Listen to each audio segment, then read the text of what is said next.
Okay, so good evening from the UK. It's been an interesting couple of weeks in the sports world, but also outside of YouTube, which I'll explain in a channel update video. But obviously, last week the England women won the delayed Women's Euros, beating Germany 2-1 in the final with a goal in extra time. And that was a fantastic tournament. Obviously, we've also got the Commonwealth Games taking place. I mean, I haven't personally caught any of the Commonwealth Games, but the city of Birmingham here in the UK is hosting the Commonwealth Games, and from most reports that I'm reading, it's been a very, very successful Commonwealth Games with a lot less controversy than the previous few. The last couple of Commonwealth Games have attracted a lot of controversy for how they've been organised, the costs, you know, accessibility. This Commonwealth Games seems to be going under the radar without a lot of criticism, which is kind of pleasant to sort of hear. But big things like the Olympics and the Commonwealths, I've sort of lost interest in, if that makes any kind of sense. I might catch a couple of the events towards the end, but the Commonwealth Games has been taking place sort of in the background, under the radar. But some of the athletes are having fantastic games. Some of the medal hauls have been quite fantastic, and the city of Birmingham, I think, it's an underrated sporting city that definitely the economic boost for the city and um, the raising of the profile of the city, I think, is a positive out of that. Um, Obviously, the Premier League got underway today. Liverpool Fulham was a 2-all draw. Let's have a look at some of the scores that we've got coming in. Been a very interesting transfer market. Leicester City are the only Premier League club not to sign any new players. I found that interesting. They've let Kasper Schmeichel go to the French league. Um, so Leicester could be one of those sides that could have a very interesting crossroads season. I think is the best way to describe that. The ongoing situation with Ronaldo, will he stay? Will he leave? We'll see what happens. We'll see what happens in Eric Ten Hag's first season in charge. I think that's the manager under the most spotlight. Um, but we'll have to see how it all plays out, quite frankly. Now, let's have a look at some of the scores that have come in. Let's have a look at some of the scores. So, in the Premier League today, Fulham Liverpool was a 2-all draw. Bournemouth returned to the Premier League with a 2-0 win over Aston Villa. Leeds beat Wolves 2-1. Nottingham Forest returned to the Premier League as ended in defeat to Newcastle. Spurs beat Southampton 4-1, and at Chelsea have defeated Everton 1-0. Arsenal obviously had a match yesterday. What was the Arsenal score? They beat Palace 2-0 in the opening match of the season. Let's look at the championship table. The championship. Oh, Blackburn at top of the championship, notoriously known as slow starters, but winning 2 out of 2. So change of management, 2 wins off the bat. So today's championship scores: Norwich 1, Wigan 1, Bristol City have lost 3-2 to Sunderland, so Sunderland make a winning return to the second tier. Burnley Luton's a 1-all draw, so Luton, who narrowly missed out on the playoffs and promotion, last year, and Burnley got relegated last year. So 1-all. Hull Preston 0-0. QPR beating Middlesbrough 3-2. Reading getting off to a winning start with a 2-1 win over Cardiff. So that's Paul Ince permanently in charge of Reading now getting a win. Sheffield United beating Millwall 2-0. Stoke beating Blackpool 2-0. And Swansea losing at home 3-0 to Blackburn. Get in. So very interesting results there. So that's the football results covered. Of course, the season is starting a week earlier. So the championship is already into its second week, and we're only in the first weekend in August. So normally, the championship would have started this weekend. So it started a week earlier because of the World Cup, and that's something that I think is going to be a big discussion point, going forward. Lampard, first Premier League manager to be sacked. It's too early to say, if the manager's going to be sacked or not. I think the earliest a manager's been sacked into the season is a month I believe. That was De Boer at Palace. I believe he didn't last very long. I think he lasted 5 or 6 games. I would say a game in is too early, but bearing in mind he was a mid-season replacement. Um, this is his first full transfer window, obviously with the team. I think it's too early to really say he'll be the first. He's one of the favourites to get sacked, but I don't like discussing, managerial sackings or replacements. I think, quite frankly, when managers keep getting sacked, but the same board members are still in charge, the people who actually appointed said manager, then that's clearly where the problem is. But I don't think he's the first. Well, he could be the first one to get sacked. But Chelsea, who weren't looking at that scoreline, didn't blow Everton off the field. So um, that one I think is a bit unfair. If I'm being honest, I think that's a bit unfair. I think there's a few. Gerrard could be under a lot of pressure at Villa if they don't take that next step. Considering where he took Villa over last year, they did improve under him, and then their form faltered. Um, but yeah, it's too early, and Chelsea only narrowly beat them, so it wasn't as if they were like hammered 4, 5, 6. So and again, yes, he's been in the job a short time.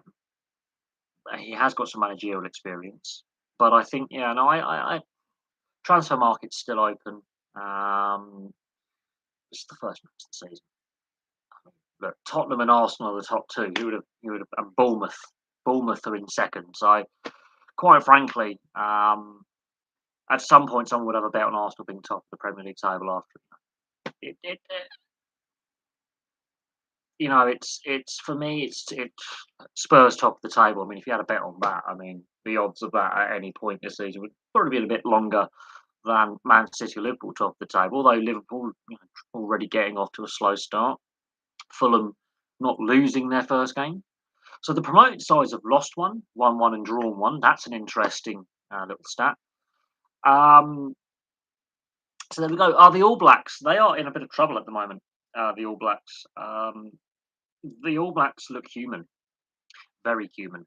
I think they're still shell shocked. I mean, I haven't really been following the rugby union for quite some time in as much intensity as I have done in previous years. The last couple of years, I've followed rugby union less and rugby league more, but the All Blacks is definitely a side, an international side at least, that's definitely, I think, they've been at the top so long that when they have a couple of defeats, it's like crisis. But that's 3 defeats in 4. That's not a good run to be on at any level of international rugby. Let's be honest. Um, and the All Blacks' struggles in the last month and a half have overshadowed great stories like Chile qualifying for their first World Cup, the US going into the repechage tournament to get through to next year's World Cup. Those are really important stories with the development of the game at the lower levels, further down the pecking order. The All Blacks struggling though is big news, and the Springboks are, I don't know, also in a transition period. I think the Southern Hemisphere nations are more vulnerable now than they ever have been. I think COVID has definitely had an impact on that vulnerability. Um, I would say the All Blacks aren't as invincible as they would like to be, and a lot of their success, I'm going to say over the last decade and a half, has masked a lot of deficiencies within their system, as in development system, selection policy, and some of the financial issues that the game has been facing for quite some time. The success has masked a lot of the issues within their structures, and it's not just on the field; it's off the field. The off-field structures eventually impact the on-field success, and they're at their lowest world ranking they've ever been since world rankings were introduced. Back in the days when it was the IRB, yes, it hasn't always been called World Rugby. Um, um, Spurs having a chance with Conte, but there were points last season where they were going to sack him. I still think Spurs are lacking something. We're one game in. Let's see how we're doing after, I would say, the season break for the World Cup. If they're still in the top 3 or 4, yes, they have a chance. If they've slipped to 5th or 6th, no, their chance is gone. I think if they are to do something, it's going to be Leicester levels of unexpectedness, because while some of the bookmakers are having them, and a lot of the pundits and some of the punditry we have seen on various websites, magazines, newspapers, and on TV is atrocious, are putting them in the top three, top four. That lack of getting their hands on silverware, and the length of time since their last trophy, there's a lack of experience of winning in that squad.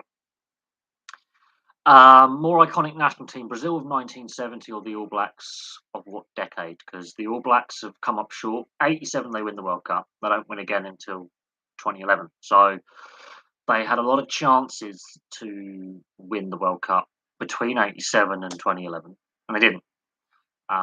They would crumble in finals, semi-finals, and even quarterfinals. So the All Blacks seem to have peaked at the wrong times, if that makes sense. And much like the Dutch side of the 70s, couldn't win anything. They won lots of admirers for their style of play and the world-class players they had. Couldn't win a damn thing until 1988, with Van Basten and Gullit and co in the 88 Euros. It's the same kind of thing. They have all this God-forsaken talent, God-given talent. You can have all the superstars in the world, can't put a team together. I would say the Brazil team of the 1970 World Cup is possibly the best side of all time. Not defensively, but definitely going the other way. The best side never to win the World Cup? Probably the Dutch in 78. I think the Dutch side in 78 was possibly better than the Dutch side with Cruyff in 74, if you look at the players they had. But there's been some other pretty decent sides who fluffed it in the World Cup. And some pretty decent sides not to qualify for World Cups and Euros. So, with the talent at their disposal, iconic teams, you could also argue the 1970s Boston Celtics in the NBA, the New York Islanders in the NHL in the first half of the 1980s, the Edmonton Oilers in the 80s as well, with Gretzky and co. The early 90s Pittsburgh Penguins with Yager and Mario Lemieux. There's been some pretty iconic teams. Class 92 for Man United, that mid to late 90s Manchester United team under Alex Ferguson, Arsenal's Invincibles, the 2003 England Rugby World Cup winning side. There's the 1980s Queensland State of Origin team. I mean, there are some pretty iconic teams who've been winners, and there's been some pretty iconic teams that have definitely inspired people. They may not have won the big final, but they've definitely left their mark on team sport. I mean, crikey, the Philadelphia Flyers have had some pretty iconic teams since their Stanley Cup wins. Montreal Canadiens have had some ups and downs, but they are a very iconic team. And teams like Spurs right now have had some great players play for Tottenham Hotspur, and they haven't won. And they have come up short so many times in the last, I'm going to say decade now. They've had a window and they've not won a thing. And people talk about championship windows and team windows to win something in a team sport. So with individual athletes as well, and even in motorsport, they have that winning window, that chance to win, and they haven't done it. So we'll see what happens. Going back to linking into the iconic teams of Brazil I would say Brazil of the 60s and 70s, to be fair, but Brazil of 1970 or the All Blacks of 87, 2011, 2015, for example. Those winning teams and those teams that didn't win. So Brazil in 74 had pretty much the same team minus Pele. Didn't win the World Cup. So You know, Bulls of the 90s, Patriots of the mid 2010s, Packers of the 60s, Spain. Yeah, I mean, look, we can reel off some of these world class teams that won a lot or were very competitive in these periods that we remember for their style of play or the players that they brought through, or maybe an individual player and the supporting cast, or a coach, or the amount of trophies they won, or the amount of finals they get to, or just generally some of the record-breaking wins or defeats or whatever it might be, iconic moments.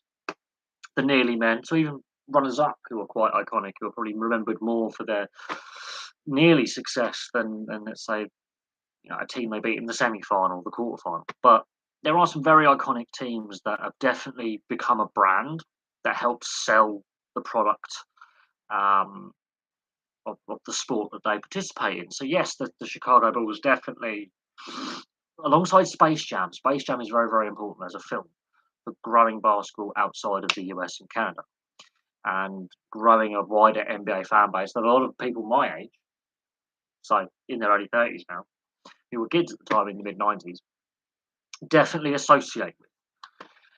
It's the same with the Mighty Ducks film franchise. It spawned a actual NHL franchise.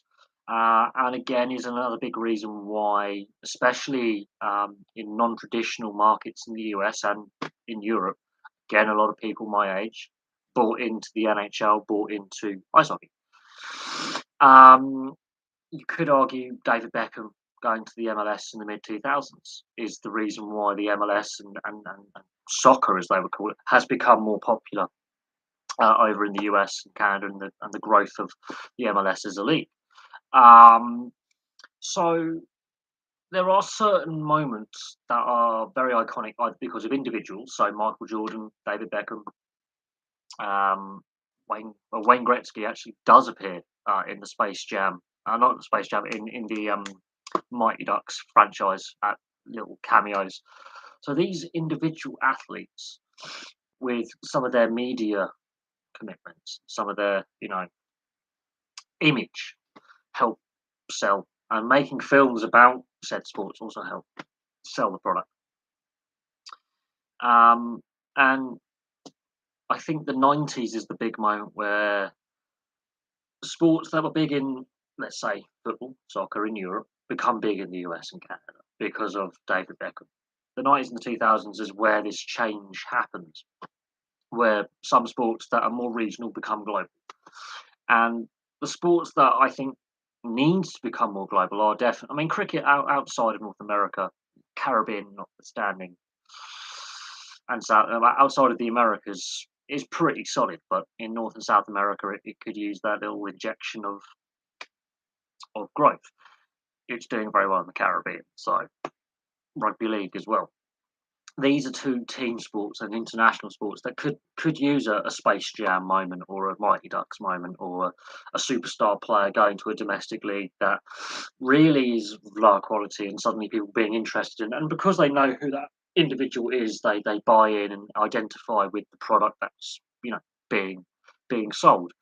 So they need that David Beckham moment, and this is what rugby league needs in North America, for example, is that David Beckham moment. Now, unfortunately, there isn't the media interest outside of the north of the UK, North England basically, and the east coast of Australia and New Zealand for rugby league really to have an impact internationally at the moment.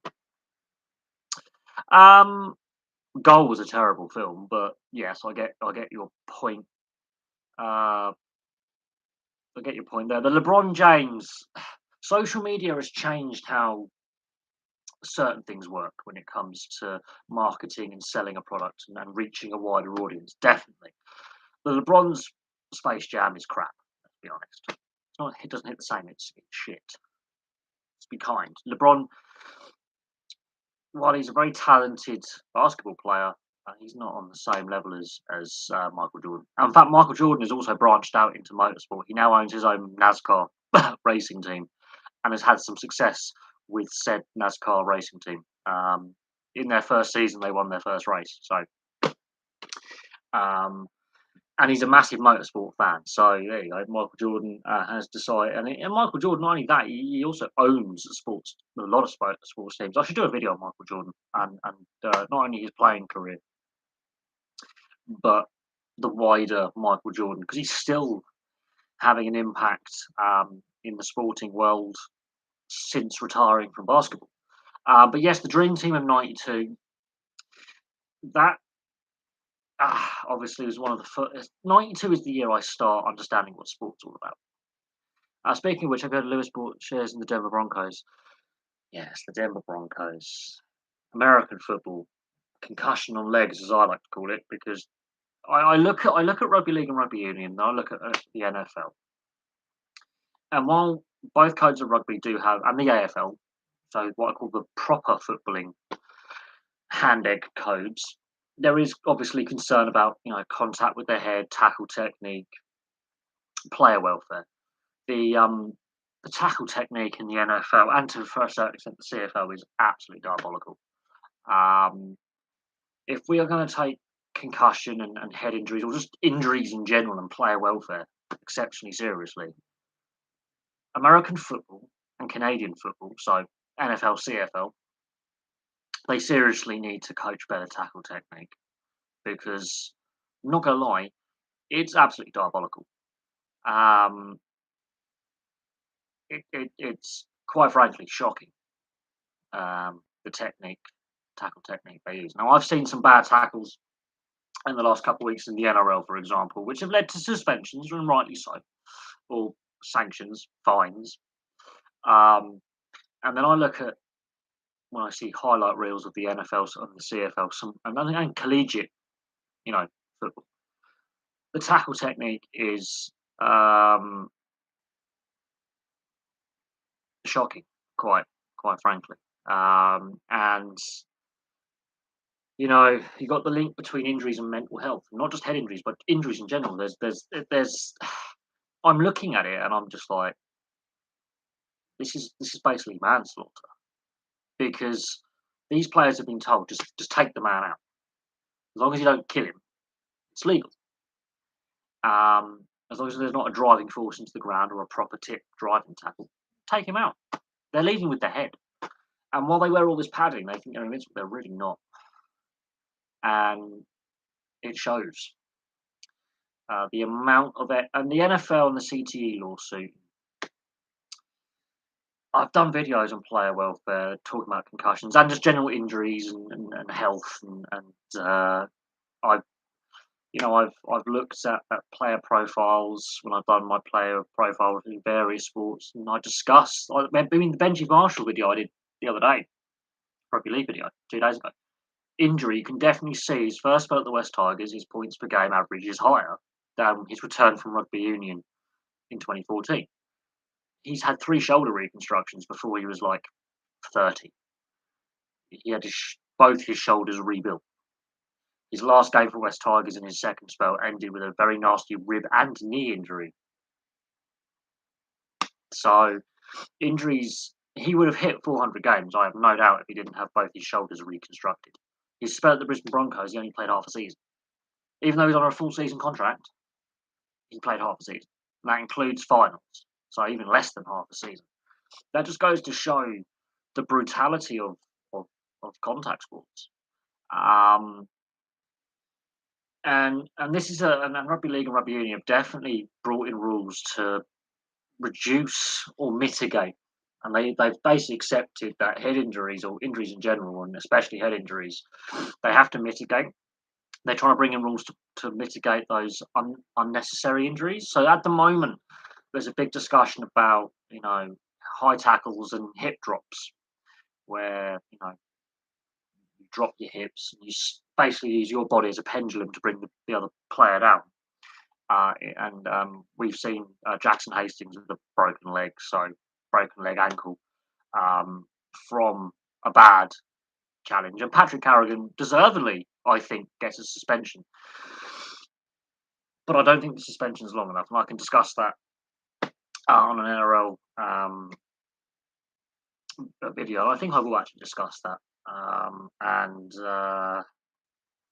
we'll see what happens. Oh yeah, the Lake Placid, the Miracle on Ice. That's what I take out of the Lake Placid 1980 Olympics is the Miracle on Ice. And obviously the film Miracle is, I think, possibly the best ice hockey film there is. Yes, don't get me wrong, I love Slapshot because it's just comical violence, and it is sort of basically a tongue-in-cheek piss take of the Broad Street Bullies of the Philadelphia Flyers, and the Boston Bruins, and the whole 70s. Yes, I love Goon, but Miracle I think is the best ice hockey film out there. Quite frankly, probably one of the best sport films out there because it basically happened like that. Um, quite frankly, but the story behind it is where the Soviets battered them like before the Olympics. I think '79. They beat them like 9-2 or something. And then what they do to go and obviously win them the gold, and uh, that is definitely one of the more underrated sports stories out there. And the Miracle film is fantastic film. It's just fantastic film. Of course, they water down some of the language that would have been used in the dressing room because back in the 70s and 80s, they were less politically correct than they are now. And so, if they were to properly do a fly on the wall documentary kind of thing of the dressing room now, you couldn't have that as a PG rated film. It would be X rated. Some of the verbals when you're playing such a brutal sport there, and some of the chirping as well. I mean, I've watched enough of the documentaries surrounding ice hockey to know that you have to censor half the stuff the players say.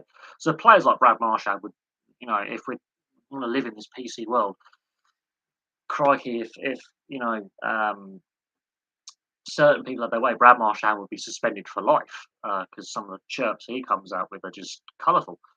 Issa Tikkanen would have, by today's standards, some of the chirps he came out with, we suspended a lot just for bringing the game into disrepute. Hilarious that they are, and half the time couldn't understand what Issa Tikkanen was saying in Finnish or English because he just made words up, and just said stuff, made no sense. Hilarious, really was. Um, there's a couple other players who are just famous for the chirps. I mean, there is stuff. There's there's videos on YouTube by a couple of YouTubers that I follow, and some of the chirping is hilarious. When you got in between the benches and they're just giving it, and when they mic up players, I mean, the risk is, especially I do and I don't like this, is when you've got the pitch or rinkside mics and the pitch side microphone, and they pick up a player giving the chirps. This got a player suspended earlier in the NRL season for calling a player the F word, which is using a homophobic slur, and getting a lengthy suspension for basically calling the opposition player a derogatory homosexual term, or derogatory term for homosexual called faggot. Which, if you want to know where a faggot comes from, is actually the stick you wrap in linen, light, and then shove in a bonfire to get the bonfire started at the base. That's the original term for it. But anyway, and the pitch side microphone picks it up. No player on the field complained at the time because the pitch side microphone picked it up, and the NRL wanting to, cover their own backside. He got suspended. Now, when we had no fans in attendance over the last 2 years, so last season and the season before, because of the pandemic, you could hear everything, absolutely everything. And I think certain sports leagues have realised we have some sensitive people in the audience, and you don't particularly, have never really played semi-professional, professional sport or sport at any level past the age of 11, when they stopped doing PE or gym class, and they can't, cope with it. So they've started to actually pull up players for bringing the game into disrepute when they give it a bit of the chirps. So we'll see what happens with some of the language players use in the heat at the moment, but we have seen now suspensions. That's something. How important are the European Alps? Are the Alps to European? Look, if it's not for resorts like St. Moritz and Cortina and Verbier, um, you don't have the Winter Olympic movement alongside the Summer Olympic movement. I've actually been down the the St. Moritz. I've been down the St. Moritz bobsleigh course, actually walking the path up and then going down in a little kind of go kart thing down it. So you have breaks and stuff. So I've been down the bobsleigh luge course at St. Moritz. That is an experience. That is a scary experience. Bear in mind, this course is like 70 years old, ancient. But it's used for world championship competitions. They've modernised it. In the summer, when there's no snow and ice on it, it's just a concrete half pipe that goes like a kilometre and a half down a bloody mountain. And if you get it wrong, you are going to die. Basically, how you feel. It's kind of great fun, but at the same time terrifying. So I have um, a lot of respect for the bobsleighers, luges, and what's the other one? Skeleton bob athletes who just fly down, basically concrete covered in ice at 100 mile an hour. Great respect for them. Your bones don't break in bobsledding. If you remember cool runnings, they shatter. Yeah, and yeah, bobsledders and luges and skeleton bobbers have died at the Olympics and World Championships and stuff. So it's a very dangerous pastime, plummeting down a mountain on ice skates, basically in a metal aluminium tube. That's the best way to describe it, or on a tea tray, with runners. It's definitely an experience. But no, I've spent a lot of time in the Alps. Very important, very important to winter sport.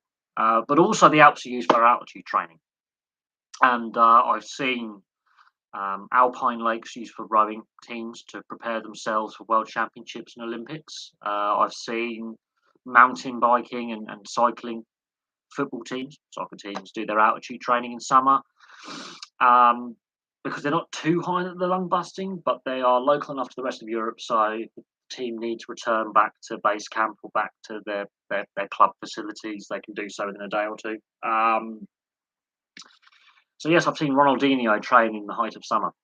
That is an experience watching Ronaldinho just having a kick about on the training ground, and then in the evening having a kick about with the local kids. I've seen it. I've actually had a kick about Ronaldinho for about 5 minutes, and I was just staying with with family one summer. So I've seen the Alps are important because they in a very central location, and you could do your altitude training. It's not as hot in the summer. You're at altitude, so it's a little bit cooler, but also you're doing your altitude training. And sometimes you can snow. So ironically, you can actually do some weather training as well, adapting to changeable conditions because of the altitude. What would be rain down at sea level, or maybe just a bit of overcast cloud at sea level, could be rain or snow or fog at altitude. So you can also work around climatic changes. You can practice with variations in temperature and climate because the Alps do have a changeable. You can have all 4 seasons in a day. So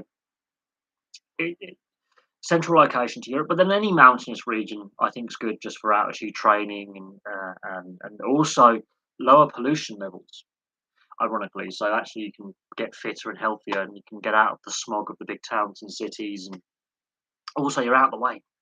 The Alps in summer, the paparazzi are going to follow you around. Some of the valleys are very secluded and out of the way. Get on with it. Do your training. You can just do your thing without the media constantly, following you around. Um, I think that's why I say the importance is for the Alps to general, rugby union, rugby league, football, that kind of thing. Altitude training in the summer. A lot of the other events like cycling, rowing, windsurfing. If you've got an alpine lake and you can have public use, because not all the alpine lakes are allowed for public use. Some of them are actually reservoirs or dammed or sometimes drained, and some of them are purely private nature reserves. You can't use them. European countries very, very strict on the environment, much more so than the US when it comes to environmental protections. Even though the US is famous for its national parks like Yellowstone and Yosemite and Teton and all that, um, European national parks, some of these lakes you cannot use for recreational use. So you have to get special permissions, like the Italian rowing team did in 2005 to use an alpine lake, which is a reservoir. Um, St. Moritz, Switzerland, Saint Moritz, but St. Moritz is how everyone calls it. Um, uh, it's in southeastern Switzerland in the high Alps, in the Graubünden canton subdivision. It's the home of the Winter Olympics. It's the reason why we have the Winter Olympics. It's one of the most famous um, alpine resorts there is. St. Moritz is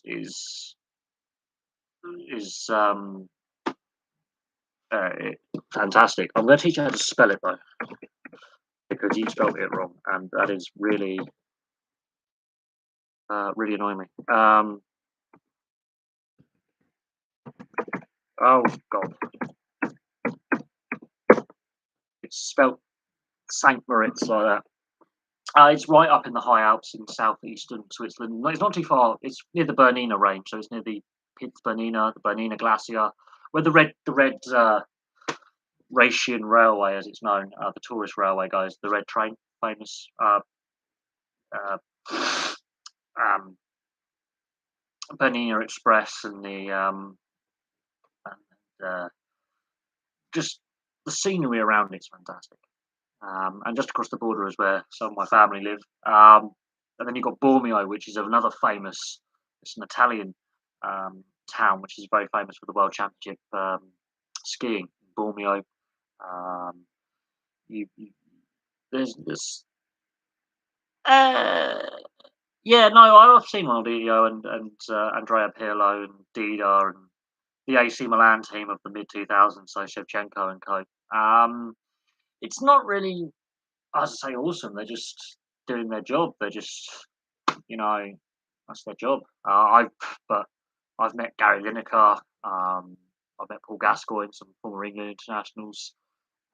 One of my school friends now plays professional rugby union here in the UK. So I've been around. I mean, Will Carling, former England rugby union captain. I went to school with a couple of his kids. Um, so in reality, I've met the All Blacks in '97. Wasn't like, oh, this is amazing. I don't. I've met Freddie Flintoff and Barry McGuigan. I've met quite a few sporting figures. I met the entire Liverpool and Sheffield Wednesday squads from the mid '90s. It it's not really, how do I put it, overawing for me. If that makes sense. So I've met some great players and great athletes. I've been to school with some great athletes. I've been to school with some international rugby players and cricket players. It's not, for me, amazing, but for other people, it may be amazing. One of the lads who's the same age as me, I went to school with, don't particularly like him, was in the Stormbreaker film as Alex Rider. He was the main character. Alex Petler is his name. Absolute knobhead at school. Did not get on with him. Absolute bell end of a human being. And that's before he was acting and doing his modelling. He's still a massive bell end now. Just putting it out there. But I met Alan Rickman, the guy who played Hans Gruber. I went to school with his nephew in Die Hard. I've met Hans Gruber. Now I have a machine gun. Oh, ho ho ho! So Professor Snape from Harry Potter. Met it to me. It's I've met Ice Cube a couple of times. He's really funny, by the way, in real life. He is like that in real life. His stage personas in the rap music and in film is what he's like in real life. He f bombs constantly. It's hilarious. Is Switzerland the main country they go to train? No, just Italy. The Italian football clubs, Serie A clubs, probably will train the Italian Alps. The French football clubs and rugby clubs probably will train in the French Alps or the French Pyrenees, because the Pyrenees are also in southern France as well. The German teams probably train the Bavarian Alps. Austria is basically Alps. Switzerland is basically Alps for the most part. So, but some athletes or sports, you know, teams may go out of country and go, right, we'll choose, I don't know, a resort in the Pyrenees or a resort in the Alps or a resort in the Carpathians, which is in Eastern Europe, which is part of the Alpine Pyrenean chain of mountains that divide Northern Europe and Southern Europe. There is a line of mountain ranges. So the Pyrenees divides Spain and France, and then the Alps divides Italy and the Balkans from northern half of Europe, basically, with countries like Switzerland and Liechtenstein and Austria and Slovenia sort of on the northern side, technically. Italy and Greece and the former Yugoslavia, technically on the southern end, but Yugoslavia is basically mountains anyway, as it arcs around, and the Carpathians arc off the Alps. Going north from Austria through Slovakia, the Czech Republic, into Poland, into Ukraine, and that sort of continuation of all the mountain ranges. I mean, look, you live right next door to a horse racing track, so you know, what can I say? I right now with my current job, some of the Reading Football Club players, I do some of their houses.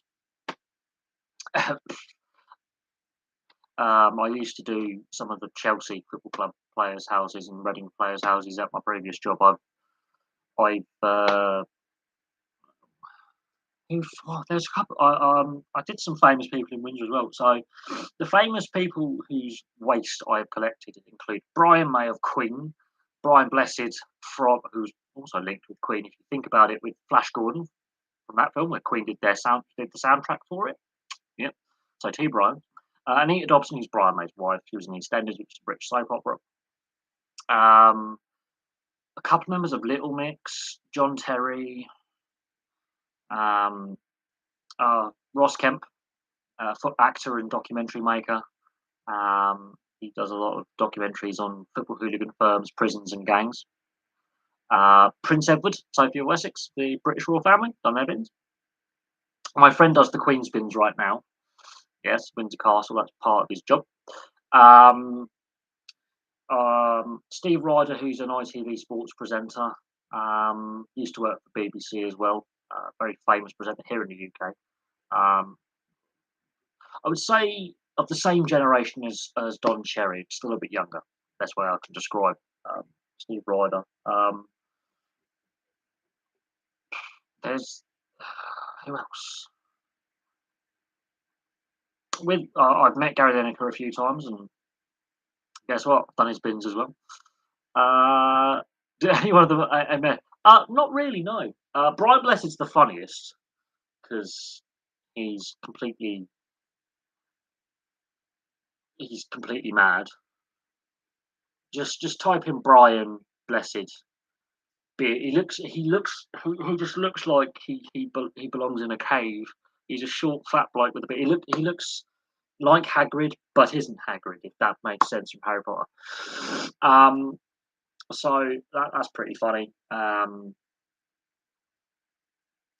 He's such a funny guy. He really is hilarious. I've done a lot of football players as well. There's a lot of football Reading and Chelsea players. I've done various jobs, but not only in waste disposal. Also, in other jobs I've done, I used to do removals, like moving people in and out of houses. And I've done a couple of rugby players, current and ex-professionals. I've done all sorts of jobs. I mean, with the work I've done, I've been a barman, I've been a waiter, I've done so many different jobs. I've come across in the area I live, just outside of London in the UK. I've come across a lot of quite wealthy, famous individuals, and most of them are actually sporting individuals as well, which is really interesting. And Some of them aren't particularly nice people. Others are really friendly, others not so much. Any of them a mess? No, I wouldn't say a mess. No, not really. I would say um,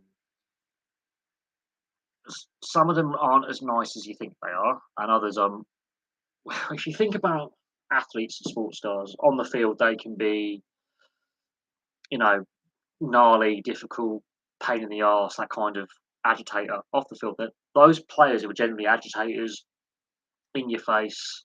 I wouldn't say necessarily dirty, but they push the boundaries of the chirps and the physicality and winding up the opposition. Generally off the field, uh, are the nicest people in the world.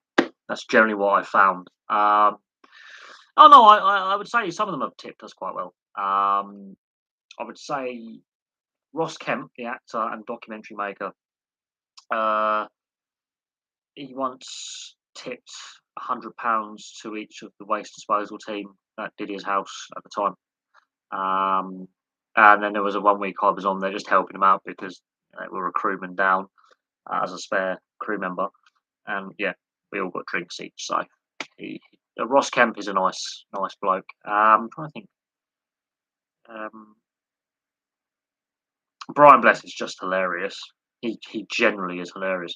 The cinema where my friends used to work, where I used to live, Brian Bless used to come in every Monday night, which would be the quietest night of the week, and he would pay for all the staff to watch a film with him of their choice. He would just pay for everyone at the cinema who worked there at the end of their shift. He would set aside as many screens as they wanted. So if there was different films on, they all wanted to watch different things. They could have the whole cinema. He would pay for the whole cinema, and they could all. I think he still does that as well every Monday. He goes down and he either pays for the staff because they get discounted when they're not working. When they're working, they get to watch the films for free anyway. But when they're not working, they have to. They get a discount, but he pays for them um to. I've met Kevin Keegan a few times. He's a wanker. Doesn't tip very well on the golf course. He tips better than some. But that was when I was like 15, 16, being like a golf caddy. He tips better than some, but not as well as others. I've met Alan Pardew, Steve Coppell, David James, Ian Rice, Steve McManaman twice, Robbie Fowler, Kenny Dalglish, Gary Lineker multiple times because one of his sons is the same age as me and I broke his nose in a rugby match at school. Uh, I've met the cast of Harry Potter, the first two films. I'm the same age as Daniel Radcliffe. And they filmed the house with all the owls is my mate Tom Cookson's house from school. His dad was my English teacher. Ooh, he's ringing me. He's ringing me. He's ringing me. Hang on 1 second. Hello? Yeah? What? What's happened? All right, give us 5 minutes.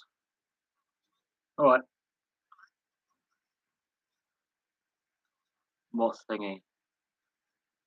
Oh bloody hell! All right. Bye. Uh, that was my neighbour. Long story. He owes me a favour, so that's my neighbour from upstairs ringing me. No, I've met Kevin Keegan. The Weasley twins. Yeah. I mean, I've with the jobs I've done, you do get to meet a lot of people. And the job I do right now, yes, you do get to meet a hell of a lot of people. And with I'm actually very, very close to the Reading training ground. Like the Reading training ground's only about, I'm gonna say 3.5, 4 miles from where I live, if that. Um, my boss, my first ever orientation.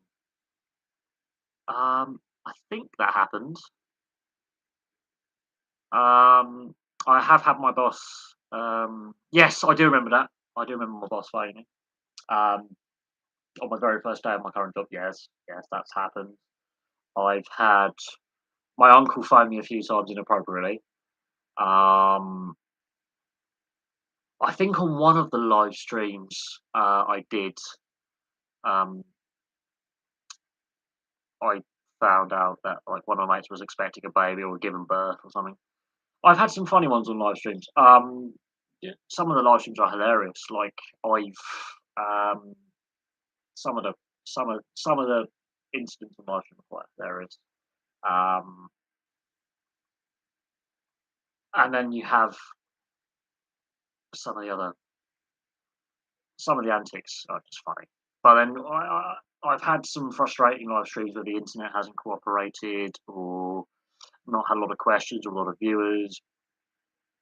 There was a massive thunderstorm about 4 years ago, and I just picked up my laptop, turned it around, and behind the window, you see all this arcing lightning, and it's not raining where I am, but like 5 miles further north, it was just pummeling it down.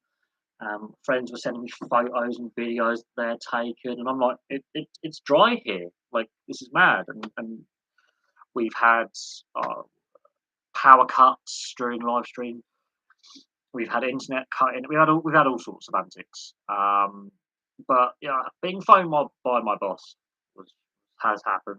I think my mum's phoned me a few times. My uncle's phoned me. One of my best mates has phoned me.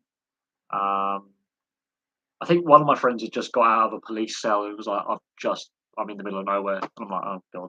I think I got a text message from one of my friends going, I've just been released from police custody. I'm like, what have you been doing? Like, yeah, at the moment, I mean, I could do a little one in the garden tomorrow about how dry it is. We've not had proper rain where I live for 6 weeks plus, maybe even longer. It has not rained. If I was to go out, there's a couple of lakes and ponds, ornamental, like man-made water features around this area. A lot of them, and even natural as well. A lot of them, there's some boggy land in the woods opposite my flat apartment, and I say this, and this is what I was mentioning with the women's football that we've just had, and some of these Premier League games taking the early part of the Premier League season. The temperatures, we're expecting another heat wave here in the UK. We've already had major heat waves and wildfires across Europe, including the UK, in the last 2 3 months. I mean, the first wildfires were back in March. A friend of mine went to Wales, which is the western part of the UK, to visit his family, and there was a massive fire on the mountainside. Now, it was started deliberately, but back in March, it was still very, very dry. So I think what we've seen at the Women's Euros, for example, is the weather conditions definitely having an impact on how the games were played. I think that had an impact on the reason why we had goals in every single game, because defenders or teams that are doing a lot of defending just ran out of steam. They got tired. Um, but no, I could definitely do a video in the garden showing like the heat stress the plants are under. And you call it fall, we call it autumn. Trees that would be shedding their leaves in October and November and early December have been doing it since June. We're now in August. So the ground is like concrete. The topsoil has turned to dust. Um, yeah, there's been fires near me. They're getting ridiculously well. There haven't been fires the last few days, but they are getting closer. Um, there's been a fire, I think, a couple of fires a few miles to the south of me, and a couple of fires a few miles to the west. So not too far from the Reading training ground, which is just that direction as I live. I could actually walk there from here. It would take me about an hour or two, but I could easily walk to the Reading training ground from here. No, there is no rain. We're expecting temperatures to go up by the middle of next week. They're back into the mid 30s Celsius, maybe high 30s. Not as hot as they were a couple of weeks ago, but definitely the temperatures are going to increase again. There is no in this part of the UK where I live. There is no chance of. There's a very low chance of rain in the next month. I was talking to my mother came around the last weekend, and because she's got dogs, obviously the weather conditions impact, what time of day they can be walked. But dogs are very sensitive to heat changes as well. My mum has got some health issues, so she's got to be a bit careful with hydration and diet. And temperature affects my mum worse than it affects, let's say, other members of the family. My mum suffers from bad migraines. She's got to be careful with her intake of fluids. So she's got, and also she works from home, so she's got to balance, that home work kind of thing. And she works in international business, and so when she gets bored, she looks at long range weather forecasts, amongst other things. She will look at events going on.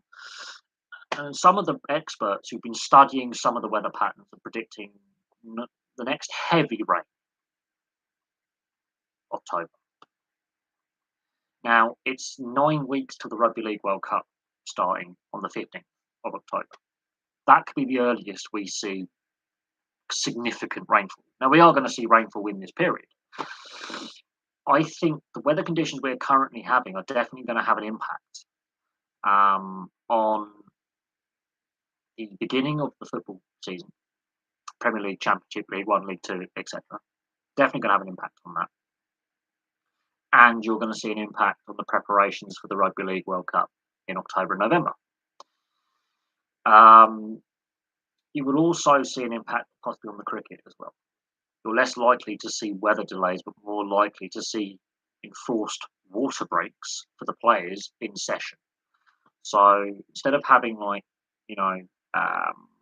morning session, break for tea or break for lunch, evenings, afternoon, you may see deliberate breaks in play by the umpires, by the match officials, say you need water, regular water breaks if the temperature gets high again in August and September.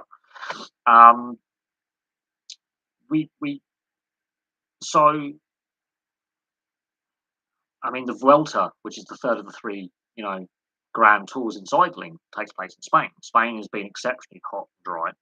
Same with Italy, same with France. That definitely had an impact on the Giro. It definitely had an impact on the Tour de France. And the Vuelta is the last of the three major cycle races, the Grand Tours. Now, the Vuelta takes place this month. August is generally the driest month annually in Europe for rainfall. We've already seen a very dry start to the year. Record-breaking temperatures, low water levels. It's going to have an impact on sport. So instead of having bad weather prevent, let's say, a waterlogged pitch for cricket, let's say there's a heavy thunderstorm, we're not going to see that. We're going to see possible stoppages because it's too dry. Water breaks. We are going to see a different style of disruption to sport because it's too hot, it's too dry. They may have to delay start times for events, so it's slightly cooler. Last night was the first time it has dropped into single figures in the evening for 4 months. It was cold this morning when I woke up. I've been awake since 3 o'clock. It was cold. It was in single figures. That's the first time it has dropped below double figures in about 3 months that I can think of. There was one night a couple of weeks ago where it was 25 degrees at midnight, which is general daytime temperatures for this time of year, average. There is a lot of sports events we've got this year. And yeah, the Rugby League World Cup and the Women's Euros were all delayed by a year. They should have taken place last year. They didn't. I think that had a benefit for the England women's team in the Euros. Absolutely. Extra year to develop players and strengthen the Women's Super League and professionalism in this country, which has definitely paid off. Rugby League World Cup, I think delaying it a year has benefited teams like New Zealand, Tonga, Papua New Guinea, for example. I think delaying it by a year may not have benefited Australia, may not have benefited England, for example. Had they played it a year earlier, Australia might have been stronger than New Zealand, for example. England might have been in a slightly different position with some of the players they would have had available to select from. So, yes, Commonwealth Games, Rugby League World Cup. The Commonwealth Games was always going to take place this year. But no, the Women's Euros, the Rugby League World Cup have been delayed by a year. In hindsight, correct decision to do so. It's like last year's Euros as well. Correct decision to delay by a year. Now, last year's Euros was criticised before a ball was even kicked because it was a pan-European tournament, and I still think those criticisms stand. It wasn't a perfect tournament. I was very impressed by quality of play that we saw, absolutely. But the pan-European aspect of the tournament wasn't great, in my opinion. And UEFA admitted we got that one wrong. How do you think the Euro win for the girls will help them from the Euro going forward? Well, the media coverage has died away pretty quick. I I think it has a positive impact on young people. So in that regard, yes, I think we can definitely see and look at the studies over the next 4 or 5 years to see how many girls and boys not only take up the sport but continue playing it after they would normally see that drop off. So between the ages of 16 and 21, that's when most young people stop participating. When they decide to not continue with the sport, that's the period where people stop participating. Is at the end of their education. So it'd be interesting to see if post education, that initial 4 or 5 years, if drop off levels are less and more people want to continue playing, got girls and boys, and also if there's more clubs getting registered. Now, I've got friends who used to play women's football. The club they used to play for, their set of twins, doesn't exist anymore. So there's definitely, we'll have to see how the education system picks up, but also private clubs as well. Facilities is a big thing, funding is a big thing. But look, we had a record TV audience. We had a record online viewership audience, of which I was one of the 5.9 million. I think 17 point. We had viewership audiences that were similar to a World Cup or a men's Euros. We had a viewership audience that was bigger than the Cricket World Cup final, England versus New Zealand in 2019. A bigger TV and online audience than the Cricket World Cup final. So that tells you something about men's sport nationally and a women's sport that's grown massively. And cricket's in trouble. Women coaches are starting to get into the men's game, but unfortunately, there's too many cave-dwelling knuckle draggers who would just have a meltdown over that. Quite frankly, we're starting to see female officials. We're starting to see female, physiotherapists in the men's game. Female referees line, touch judges, administrators, owners. But for some reason, we're in the men's game. I think has more issues than the women's game for inclusivity and diversity.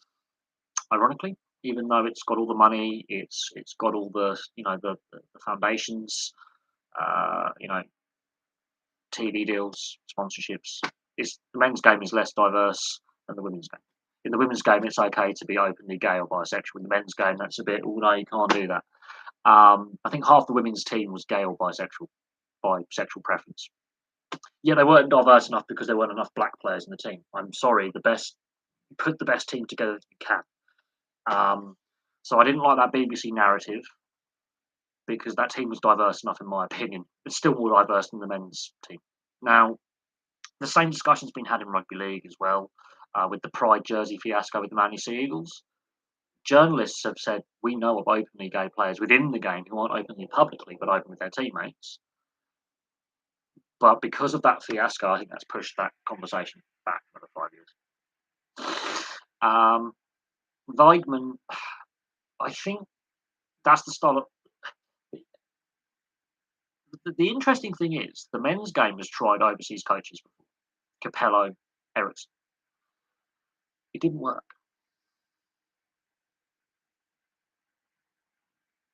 I mean, Sven had some good results. And yeah, it was. I think Sven Goran Eriksson was undone. Obviously, that Brazil knockout quarter final, 2-1. Brazil were the best team in that 2002 World Cup. However, the Sven-Goran Eriksson era, um, it, I think, yes, Sven might have been the best overseas manager out of the two England have had in the men's game. Capello just didn't work. Um, but at the same time, I don't think women's football will go down the same road as the men's. Not even close. But there's a very few times I agree with Simon Jordan. Very few times I agree with him. And he's a very opinionated individual, and he does ruffle some feathers, as Simon Jordan.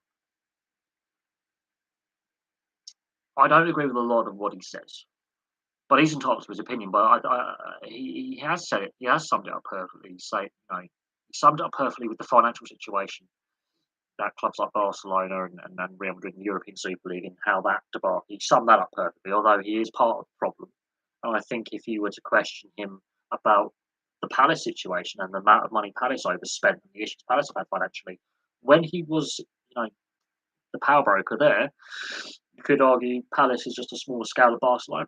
All football clubs are like that. This is in the aftermath of the Chelsea situation when they had their ownership problems and Derby County situation.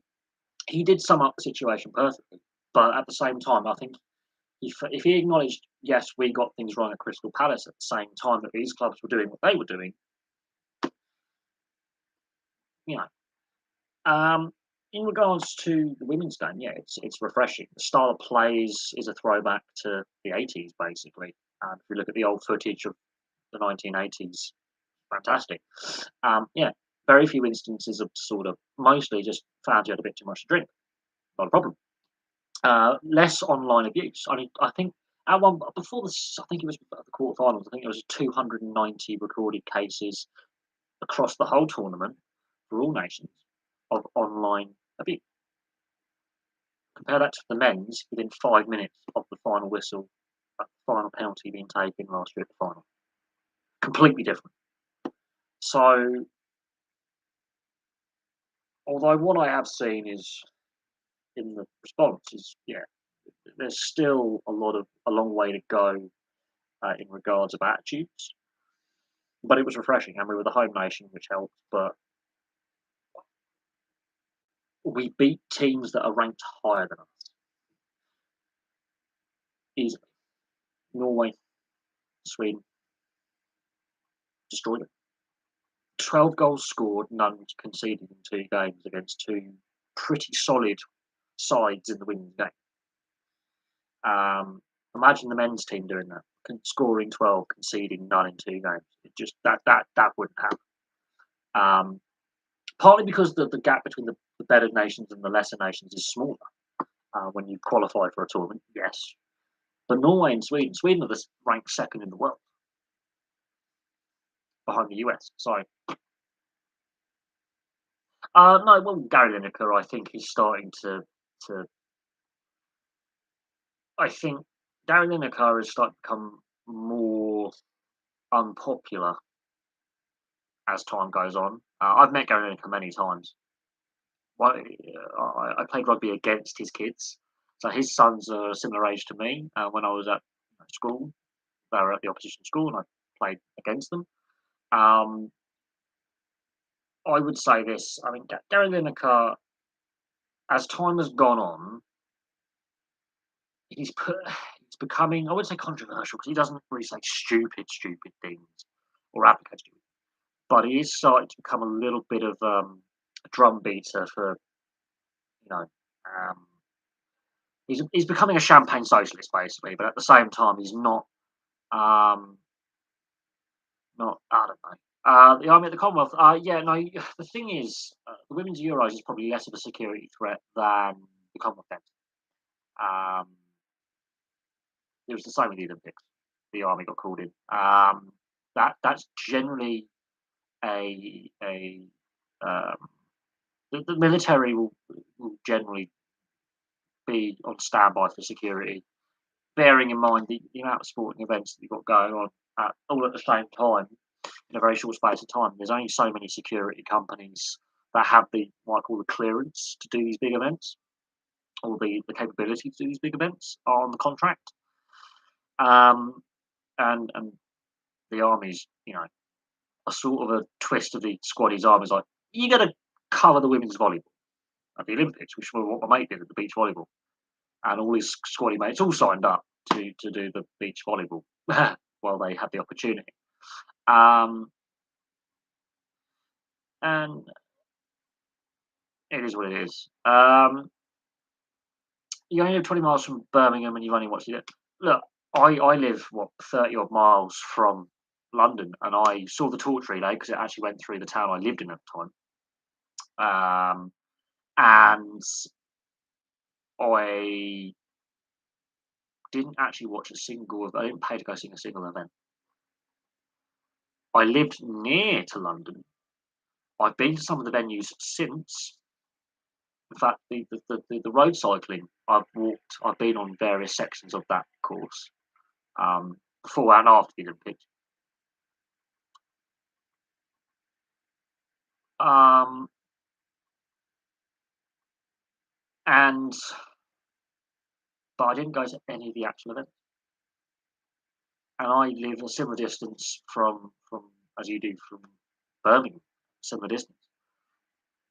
And cost is a big part of it. I haven't been to a sporting event since 2019, and cost is a part of it, and you know transportation where I live is a big part of it. Obviously, my local ice hockey team has now moved further away. They still exist. The franchise still exists. They just play out of a different arena that's not as logistically friendly to get to from where I live.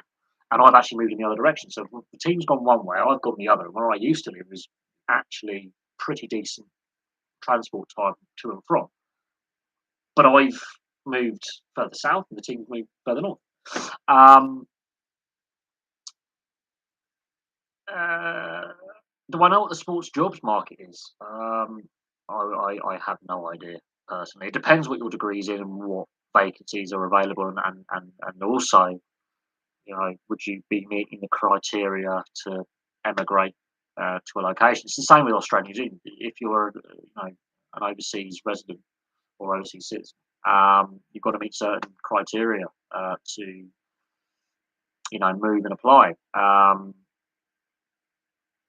But it honestly does depend what uh, you know, um, your degree is in, what your skill set is, and what you can bring to the table. But um, but I wouldn't know exactly what the sports job market is, quite honestly. Um, that is a slight problem. I genuinely don't know. But it depends on what kind of section you're looking into. But yeah. Thoughts on the Birmingham backed by Russian money?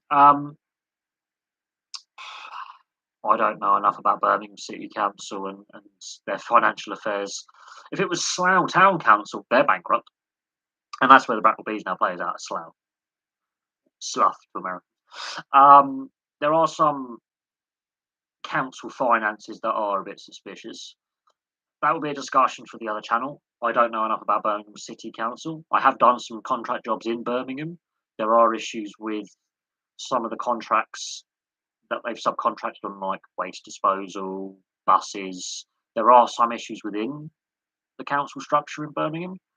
I remember there was a bin man strike back in 2014 when I was doing when I was laying on a cable laying job and an internet work, laying cable and setting up fibre optic for the local education authority is what I was hired to do with the company I was working for.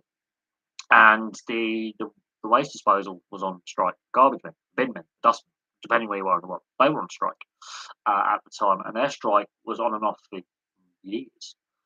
In a grand total, I think about 9 months of working time was lost at strike or something over a significant period of time. Oh, Birmingham City, Birmingham City. I thought you were talking about the Commonwealth Games and um, again, I don't know enough about the. I know the ownership issue with Birmingham City and the stadium problem has been discussed before. They could be the next Derby County. They could be the next Bury. They could be the next Chelsea or whatever football club goes into administration or transfer embargo, whatever it may be. They could definitely be the next club with a points deduction with sanctions against them. There's no doubt on that. The issue currently in play is we want the media is not going after a witch hunt for Birmingham because of the Commonwealth Games. It's all positive coming out of Birmingham. Anything coming out of the West Midlands is all positive right now. The Commonwealth Games is fantastic. Look over here. Chelsea and Derby County were public enemy number one in the football. Both those cases have now been resolved. Derby didn't go bust. The EFL wouldn't allow that to happen. They got very hands-on with the takeover process. Chelsea were not allowed to go bust. The Premier League and the FA again got very and the government got very hands-on with the takeover process. Birmingham City has been a disaster with ownership for 25, 30 years. There's always been question marks about the ownership situation with Birmingham City and the club's finances for forever, it seems. And that is a genuine statement. There have been question marks over Birmingham City and its ownership for my entire lifetime. There's been whoever's owning the club, there's always questions: is that money legitimate? Are they running it correctly? Oh, look, there's been another dawn raid by the Serious Fraud Office, Southern Gold. Remember them? The situation at Harper Stadium can't be used because of the asbestos situation. No, but we were having this discussion before Chelsea got sanctioned, when Chelsea got sanctioned, and the protracted takeover bid for Chelsea. I did say Bournemouth, I did say Everton, and those question marks haven't gone away. Now, Bournemouth have got back into the Premier League. Everton are still a Premier League club, but Everton have also got financial off-field issues. And there's concerns that stadium they're building, that led to a corruption investigation to Liverpool City Council and arrests and charges and convictions for corruption. Yet, for some reason, Liverpool hate the Tory government, but they keep voting in corrupt Labour councils. Brain fart. So there's been political corruption linked to the Everton ownership and the new stadium they're building in the docks. That's cost Liverpool its UNESCO World Heritage status. Let that sink in, which has cost Liverpool as a city funding for just money getting pumped into the city. It's actually cost them money. Couldn't make that one up. There's another club with Russian money in it as well. I forget which club. It's not just Birmingham City. It's Chelsea, it's Bournemouth, it's Everton. There's another club with Russian money. I think, is it a Scottish club? Or is it an English club? There's definitely another club with Russian money. But yes, Bournemouth does have Russian money backing them. Monaco is another club, Russian money backing them in the French league. That's not being discussed. It seems they're cherry picking the club's owners that they're sanctioning, and they're cherry picking who they want. Now, and that's not just in England or Great Britain or the UK. That's globally. They're cherry picking who they're going to sanction, be it athletes or individuals, whatever, teams. And so Brittany Greer is now facing a 9-year prison sentence for drugs offences in Russia. I would have left Russia before the invasion of Ukraine. It was getting a little bit obvious that something was going to happen. And she ran the risk by having a prohibited substance on her person. Sorry. In my opinion, we can always argue about the legalisation or decriminalisation of recreational drugs. I'm all for legalisation and regulation. Prohibition hasn't worked.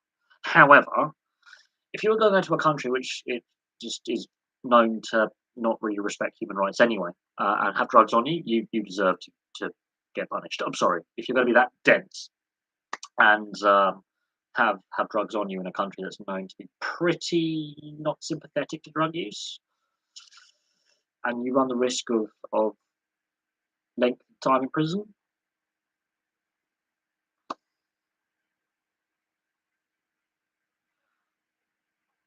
Um,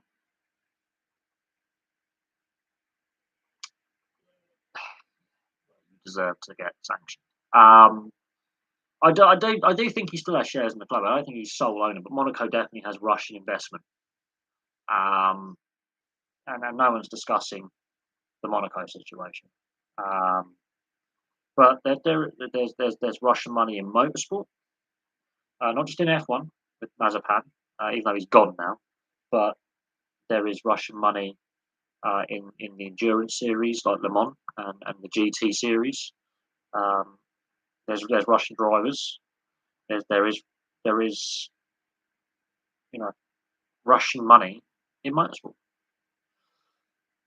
Even if it's not direct and it's indirect,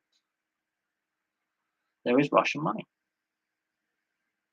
and there's Russian money in football, basically with the Champions League with Gazprom and Schalke. The Schalke have had the Gazprom link for a decade. Um, oh God, yes, Qatar, yes, yes, yeah. Just I cannot see a lot of overseas fans going. I know I've got to go. My neighbour's getting really anal. He owes me some stuff anyway, so I've got to go up and figure some stuff out. He owes me bits and pieces. But yes, Qatar, there've already been warnings given out to overseas fans in regards to getting caught with illegal substances. Um, that's already been heavily discussed. That's already been doing the rounds on social media. Um, but yeah, don't be a div. But I can see a lot of overseas fans not going. It'd be interesting to see the TV viewership as well. Not just fans in attendance from overseas, but TV viewership. Both at various domestic levels and internationally. But anyway, I'm going to leave that there. Thank you very much for watching. I'll have some more content tomorrow. And for now, from me, it's goodbye for now.